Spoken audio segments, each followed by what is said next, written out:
It is my pleasure to welcome European Commission Executive Vice President Margrethe Vestager to deliver remarks about transatlantic technology cooperation.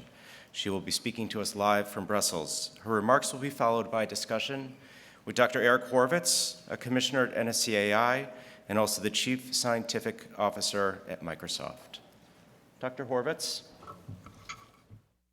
Thank you. Welcome, Executive Vice President Margrethe Vestager. It's a pleasure to have you with us today. At the June 15th US-EU Summit, President von der Leyen and President Biden established a Trade and Technology Council for the US and European Union. Similar to the Commission's proposed strategic dialogue, the Council seeks to coordinate approaches to key global trade, economic, and technology issues, and to deepen transatlantic trade and economic relations based on shared democratic values. The US and the EU also highlighted at the meeting the importance of cooperation to build a more democratic, peaceful, and secure world. So what are key directions ahead for our transatlantic relationship given our shared goals to strengthen and broaden democracy, peace, and security? These questions are of rising importance given the rise of China as a technological and economic peer, a nation that represents a very different model of governance and approach to individual freedoms and civil liberties. Also, how can we best leverage shared transatlantic democratic values in guiding uses of AI technologies? Given shared goals of harnessing AI in a responsible and ethical manner, what are best practices for engineering and applications? What are valuable and reasonable regulations? As Executive Vice President of the European Commission for a Europe fit for the digital age and a European Commissioner for Competition, Executive Vice President Vestager has important insights and perspectives on these critical questions and directions forward. We look forward to her remarks now, and we'll have a short discussion afterward. Madam Vice President, thank you so much for joining us. I'll now turn things over to you. Well, thank you very much. Thank you for this warm welcome. Thank you for inviting me to be with you today. I'm only sorry that I can't be with you in person there in Washington. It is nearly 2 years ago since I was last in the States. And to be completely open with you, I really miss it. There is something invigorating about being there. It's a particular feeling which somehow combines sort of the familiarity with the sense of being somewhere very different. Nearly 200 years ago, a young Frenchman named Alexis de Tocqueville, he wrote about a similar experience in his famous book, Democracy in America. That book was partly about how different America was to his homeland, but it was also about all the things that they had in common. Because he knew that Europe and America were facing the same changes. And he wanted Europeans to understand America's experience, because sooner or later they would be walking the same path. In the 2 centuries since, that's exactly what had happened. On both sides of the Atlantic, we have built societies that are founded on the values that Tocqueville saw here in America.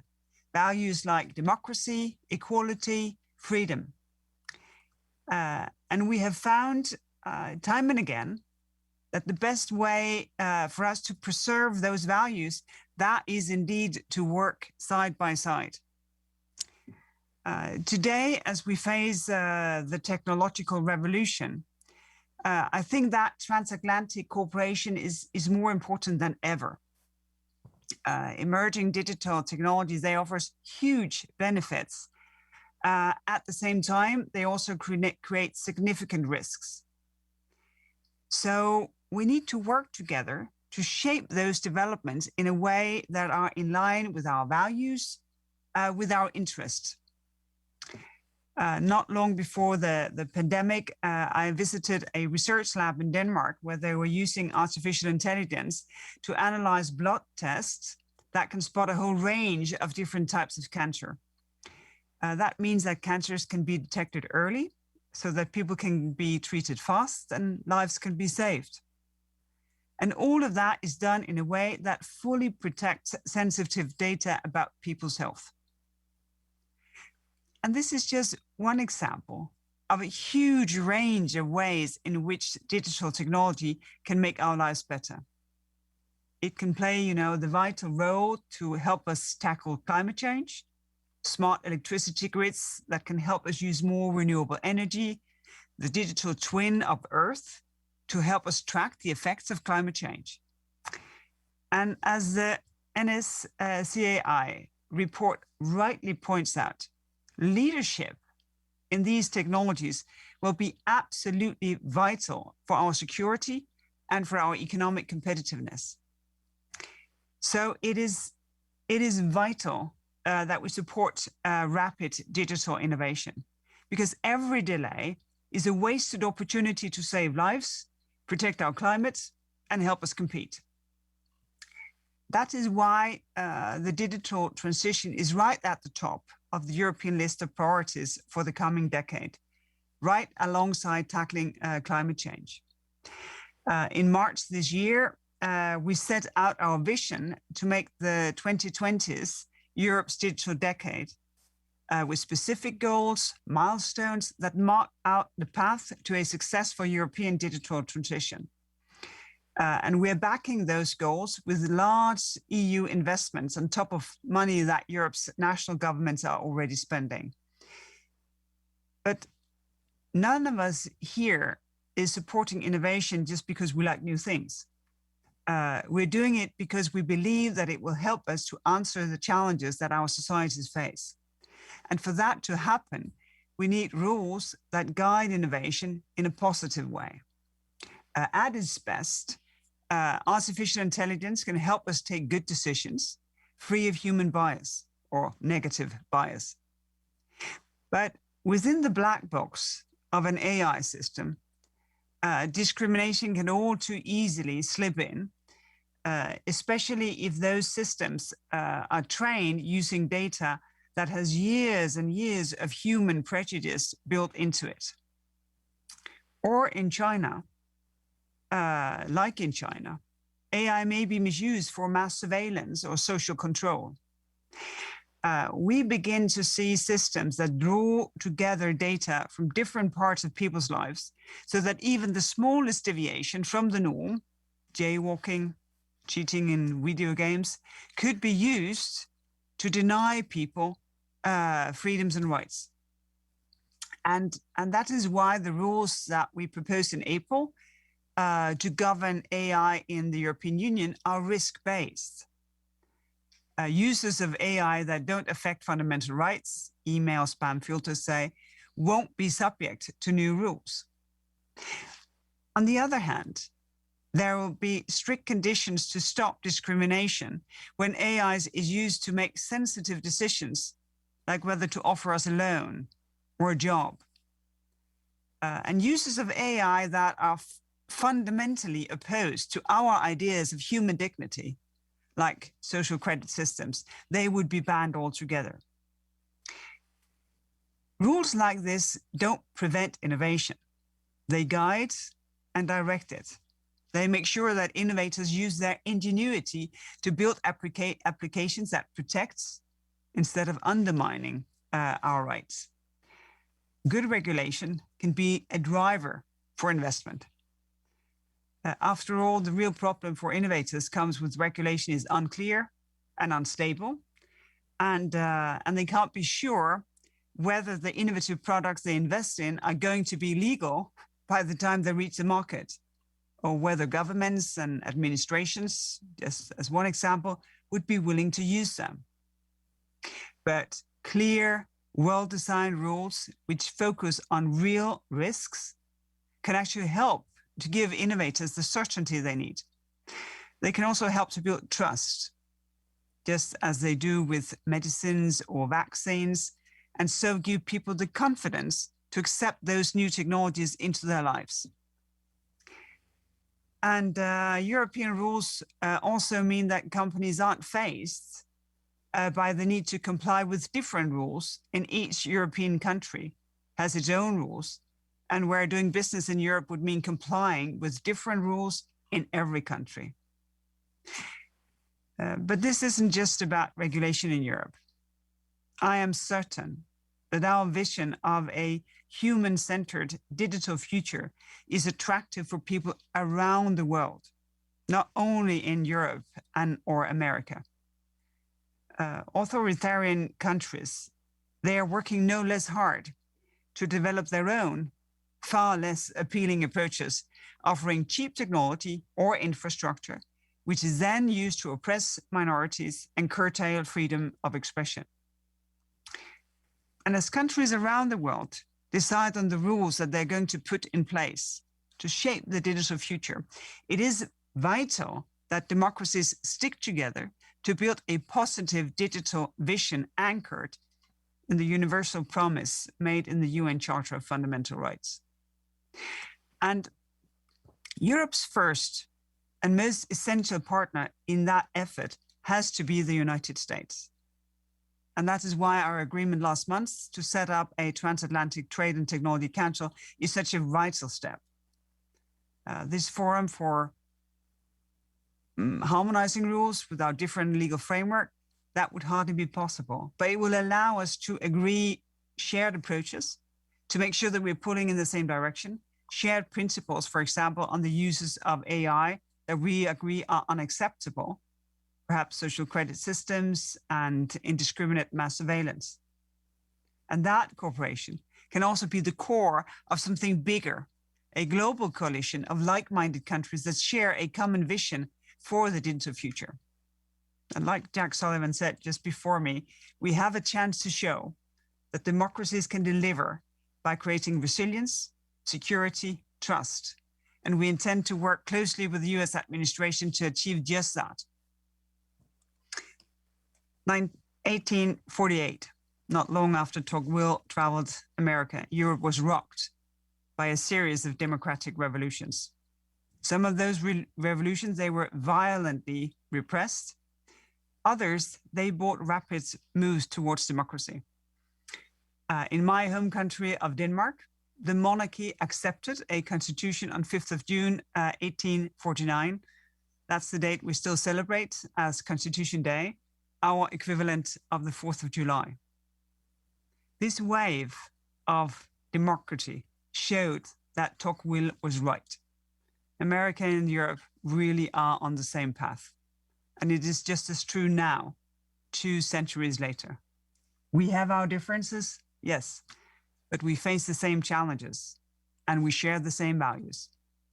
So I'm delighted that, like the Biden administration itself, the NSCAI is reaching out the hand of friendship across the Atlantic today. And you can be sure that it will be met by an answering hand stretched out from Europe. Thank you very much. Thank you, Madam Vice President, for your thoughtful and powerful remarks. I studied de Tocqueville very carefully many years ago, and I learned a great deal about ourselves outside in, and I really enjoyed your reflections there. Your comments on AI also resonate deeply with the NSCAI analyses and recommendations on the promise of AI for solving some of the world's most challenging problems, and also on our recommendations on trustworthy and ethical AI. I'd like now to take an opportunity to ask you a few questions. Some in Europe see the US as a strategic competitor rather than a partner on technology, trade, and the vibrancy of people and society. What's your view on the benefits of working together closely on these areas, and what are the implications for what many see as a fierce geopolitical competition with China?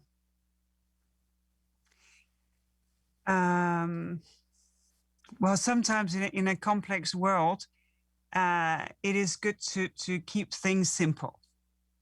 And I think it's absolutely crucial that democracies come together.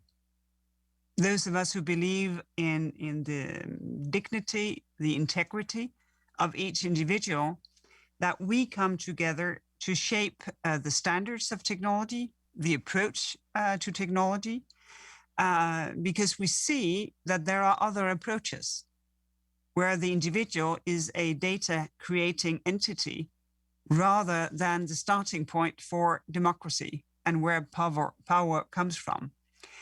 And this is why I find it so essential that we work as a partner with the US, because I think we all the difference untold, we share these fundamentals.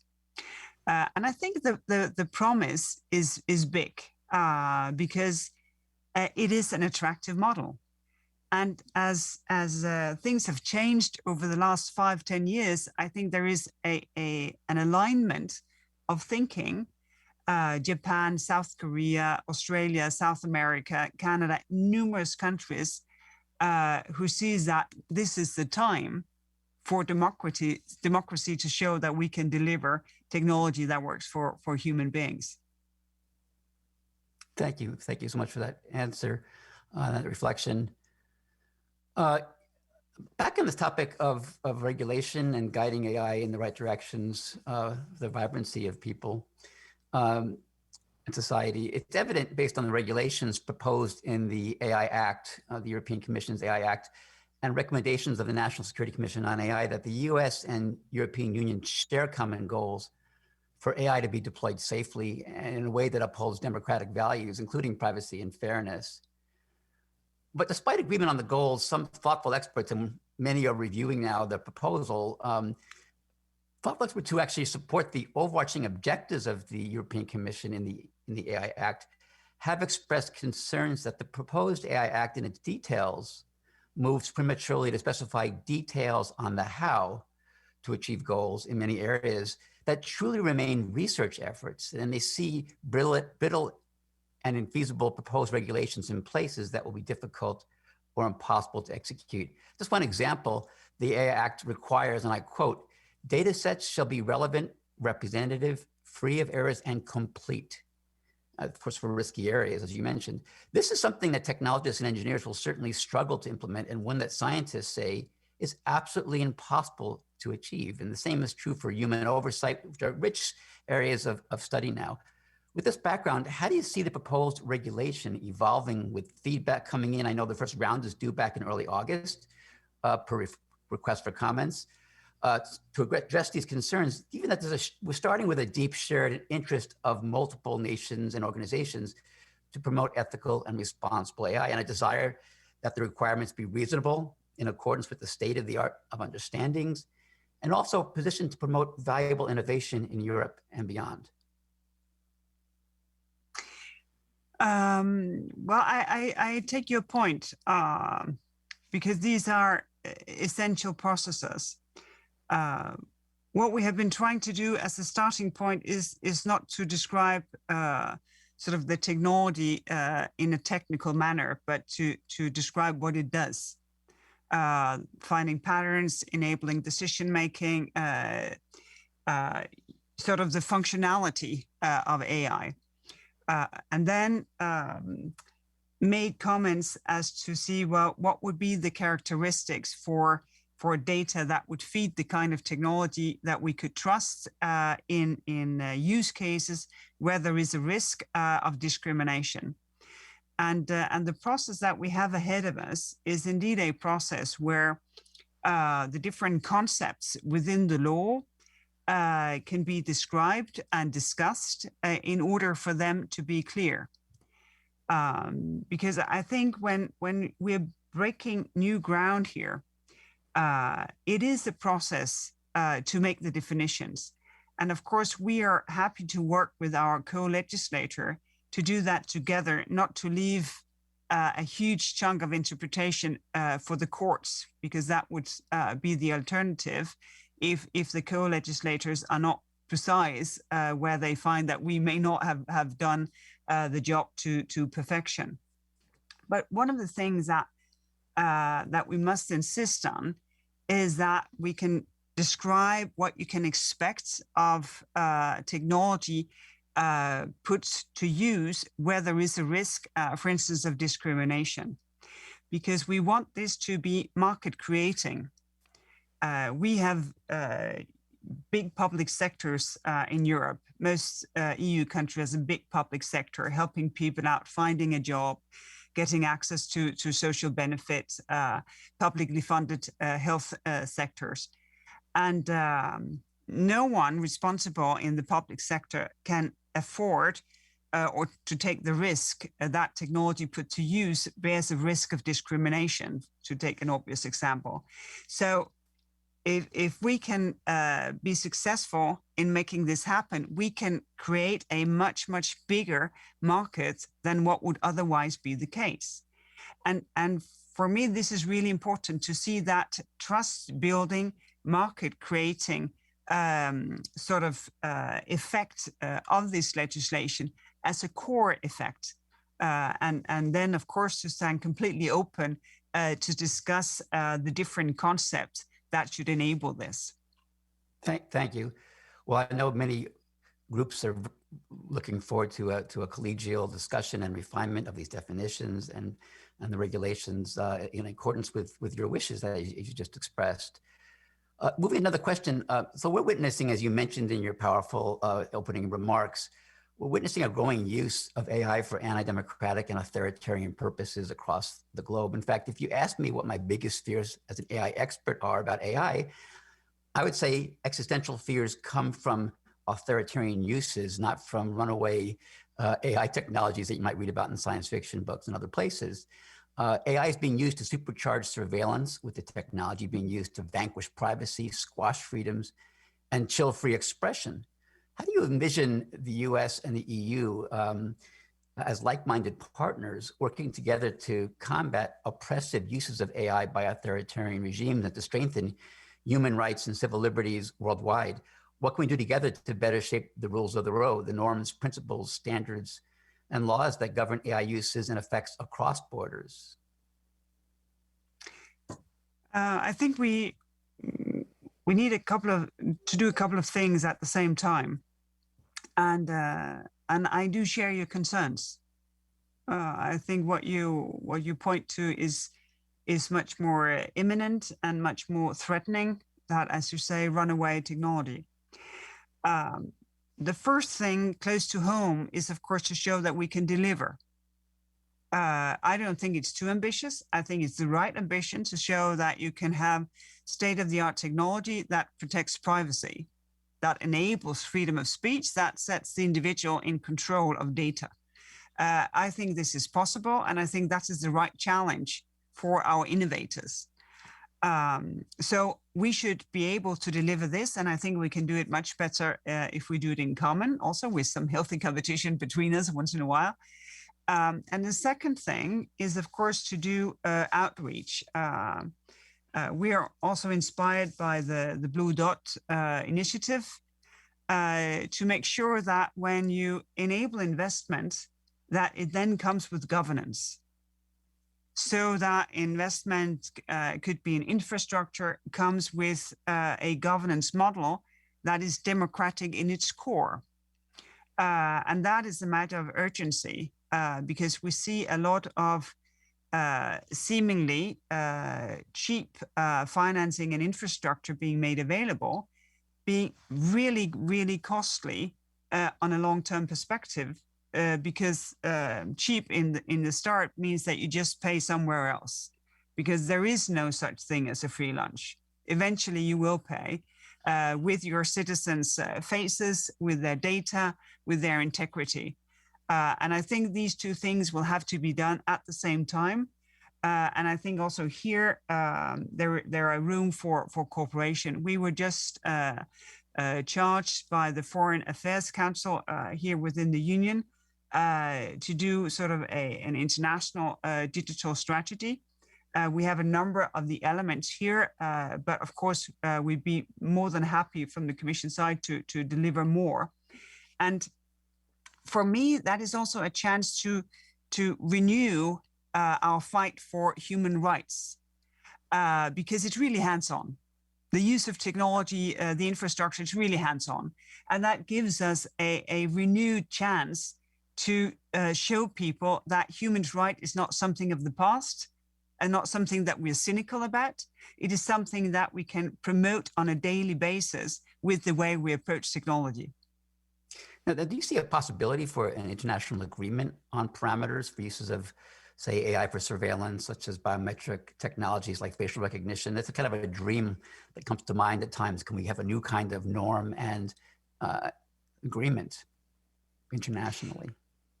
Oh, that would indeed be a dream to pursue, because I don't think that we can We cannot create a world that makes the best use of digital technologies only in a concrete way. We also need the principles to sort of be the robust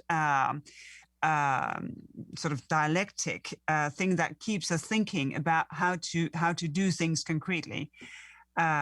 We will be working with sort of a set of principles to supplement sort of our Charter of Fundamental Rights. What would be sort of the digital citizens' rights, complementing the fundamentals of privacy. And it would be really interesting to see if we together could move that to a real international discussion. Also because we have seen in some international organizations that there is really a push the other way to turn the internet upside down, instead of ungovernable, decentralized, to a indeed governable, centralized feature of our world. So I think we need really to be vigilant everywhere we go, also in the multilateral system, to make sure that the technological development is based on democratic values. Well, thanks so much, Madam Executive Vice President. It's been such a pleasure to hear your thoughts and an honor to be on stage with you today. Thank you very much for your comments. Well, thank you. And thank you for this amazing work that you're doing. It's a great inspiration for us. I really appreciate coming here today, and I appreciate the work that you put in. It's really encouraging. Thank you very much.